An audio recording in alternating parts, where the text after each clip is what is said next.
બોટાદ આપના ધારાસભ્યની સ્પષ્ટતા બોટાદના એમએલએ ઉમેશ મકવાણાનું નિવેદન સામે આવ્યું છે।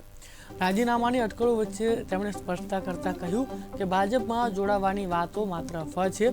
આમ આદમી પાર્ટીના ચારેય આપના જે આપ શીર્ષ નેતૃત્વના સંપર્કમાં છે ધારાસભ્યો। આમ આદમી પાર્ટીના એક પણ ધારાસભ્ય ભાજપમાં નહીં જોડાય તેવું તેમણે જણાવ્યું।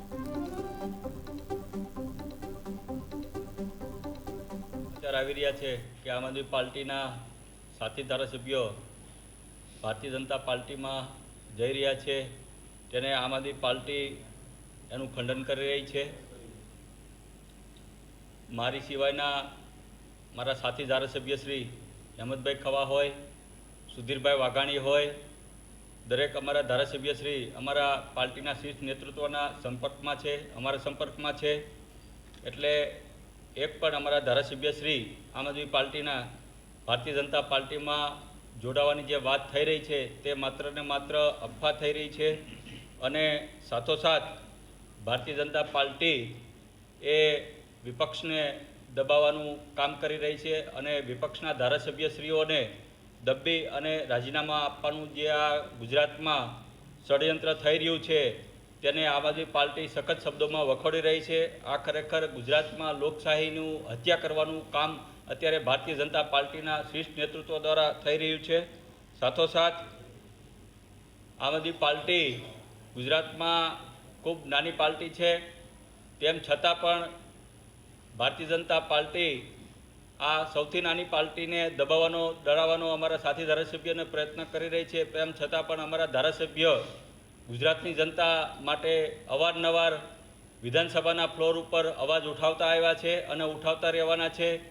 એમાં જેમ મારી બોટાદની જનતાનો અવાજ હોય તોય ભલે, મારી ગુજરાતની જનતાનો અવાજ હોય તોય ભલે, આમ આદમી પાર્ટી દ્વારા ખુદ મારા દ્વારા તે 41 વખત વિધાનસભાના ફ્લોર ઉપર અવાજ ઉઠાવેલો છે।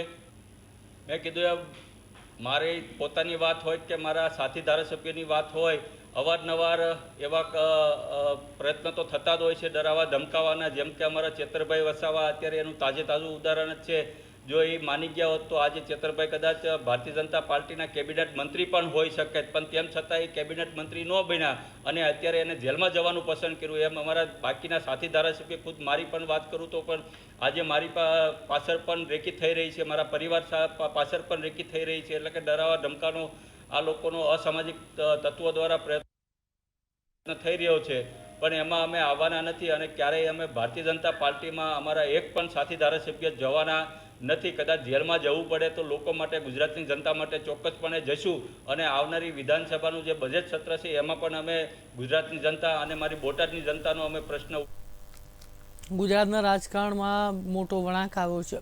લોકસભા ચૂંટણી પહેલા કોંગ્રેસને ઝટકો લાગ્યો છે। ખંભાતના કોંગ્રેસના એમએલએ ચિરાગ પટેલે આજે રાજીનામું આપ્યું હતું। વિધાનસભા અધ્યક્ષ શંકર ચૌધરીને તેમણે રાજીનામું આપ્યું। વિધાનસભામાં કોંગ્રેસના 16 ધારાસભ્યો રહ્યા છે। અગાઉ આમ આદમી પાર્ટીના એમએલએ ભૂપત ભાયાણીએ પણ રાજીનામું આપ્યું હતું। જે રીતે ગુજરાતનું નેતૃત્વ કોંગ્રેસનું અમારું કામ કરી રહ્યું છે, એટલે નેતૃત્વ દિલ્હીથી ઓપરેટ થાય છે। પણ જ્યારે દિલ્હીના નેતૃત્વની વાત કરું, દિલ્હીનું નેતૃત્વ આપણે જે રાજા રજવાડા આ દેશમાંથી નાબૂદ થયા, પણ આ સેન્ટ્રલ કોંગ્રેસ એ હજુ એ રાજપાટમાં જીવી રહી છે। એસી બંગલાઓમાં, એસી હોલોમાં અને ભવ્યથી ભવ્ય વ્યંજનોમાંથી બહાર નીકળતા નથી સેન્ટ્રલના લીડરો। સેન્ટ્રલની લીડરશીપ એકદમ ગરડી થઈ ગઈ છે।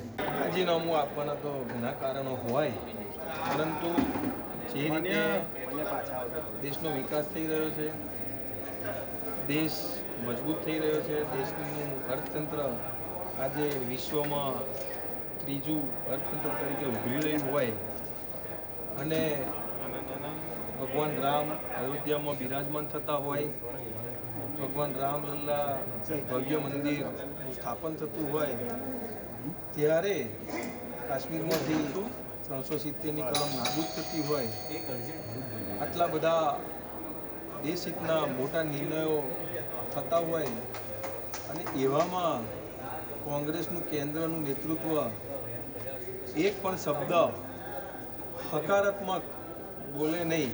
કામ કરવાની પદ્ધતિ, બોલવાનું કઈ અને કરવાનું કઈ, એવી કોંગ્રેસની માનસિકતા છે.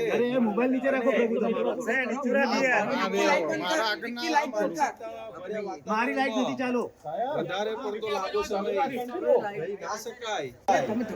એ રીતે ગુજરાતનું નેતૃત્વ